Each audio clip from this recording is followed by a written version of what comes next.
صباح الخير يا حبايبي، عاملين ايه؟ معاكم مراد ولا اكلات البيت. تعالوا نشوف النهارده هنعمل ايه. هنعمل مكرونه هي عاديه، بس هنضيف لها اضافات زياده بس كده عشان يغير من ايه، من طعمها. متنسوش بس تدعموني وتعملوا جرس وتشيروا كتير كتير كده، واعملوا مشاركه عشان تخشوا على قناتي. المكونات بتاعتها ايه؟ هنا فلفل الوان، بصل، والبهارات ملح، فلفل، لا مش ملح، عشان الملح عشان قلنا فيه مرقة دجاج. هو فلفل وبهارات ومرقة دجاج والصلصة، وادي المكرونة، كيس مكرونة زي ما انت عايز. ادي المية بتغلي اهي. هنبتدي نعمل ايه مع بعض؟ المكرونة، نحط المكرونة قبل ما نعمل الايه، الصلصة بتاعتها اهي. مكرونة طبعا اللي انت عايزاه. ده كيس اللي هو الصغير ده اللي هو 400 جرام. يعني عايزة زي ما انت عايزة بقى، تحبي بتكتري بتزودي المقادير بتاعتك. هنيجي هنا نشتغل، نحط مادة دهنية. طبعا المادة الدهنية اللي انت عايزاها يا سمنة يا زيت، بس انا بعملها المكرونة بحب اعملها بالزيت عشان خاطر تبقى ايه، مفلفلة، ما تبقاش ما تعجنش في بعضها، ما تمسكش في بعضها. هنبتدي نحط كده طاسة مع بعض. هنشوح الايه، البصلة، وزي ما قلت لكم البصلة ما تتحمرش. هنحطها كده اهوت البصلة الاول تشوح شوية عشان البصلة تاخد سوا عن الفلفل. نسويها هي الاول، نشوحها هي الاول، وبعدين نبتدي نحط ايه، الفلفل بتاعنا.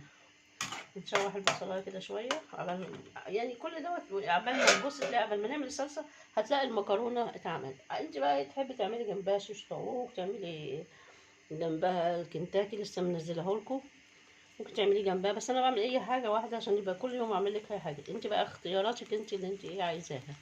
اتفقنا ان احنا بنعمل الحاجات دي للبنات الصغيرين اللي بيتعلموا جديد، بعمل كميات صغيرة عشان تعرف تشتغل عليها. ابص يا حبيبتي بتاع البصلة شوحت شوية، حط عليها بقى ايه، الفلفل بيستوي بسرعة. شوحها كده معاهم الأول تشويحة بسيطة كده. حط بقى البهارات والملح والفلفل والحاجات دي. قلنا مفيش ملح، بهارات ظبطي ملحك في الآخر عشان فيه مرق الدجاج. شوحوا كده مع بعض شوية. وهنا زي ما انت شايفة المكرونة بتتسلق. شوفي كده الموضوع كله ما ياخدش 10 دقايق. البنوتات الصغيرة اللي هم دايما ايه مكبرين المواضيع اصلا مش كبيرة. الحاجة تعمليها في البيت احسن من تجيبيها من بره. حاجة بره غالية متنفعش في الوقت اللي احنا فيه ده. اهو شوحنا شوية كده اهوت. هننزل عليه ايه، الطماطم، صلصة او طماطم زي ما انت عارفة. الصلصة دي زي ما قلت لك، الصلصة دي اللي انا عاملاها ومنزلها على القناة قبل كده. خش عليها وشوفيها وجربيها، هتعجبك قوي، توفر كتير قوي في الوقت وفي كل حاجة. بص يا حبايبي، ادي الصلصة اهي بعد ما خلصت. نعملها كده اهوت. وادي المكرونة استوت اهي، حطيناها في الحلة. هنروح ايه حاطين عليها الصلصة. انا عايزة الصلصة فيها تبقى ايه يعني، ما تبقاش ناشفة، تبقى طرية، تبقى جوسي كده شوية، ما تبقاش ناشفة. حطي الصلصة بتاعتي.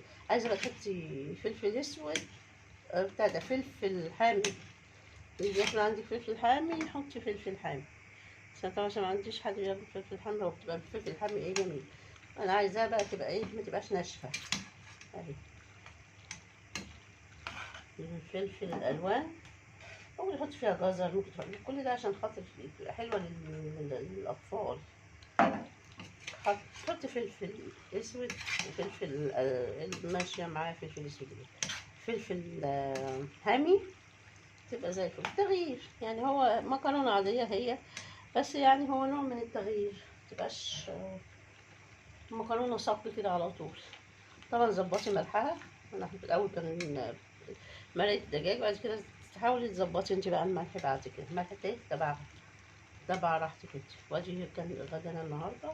شوف هنغرفها في الطبق وشوف شكلها جميل ازاي.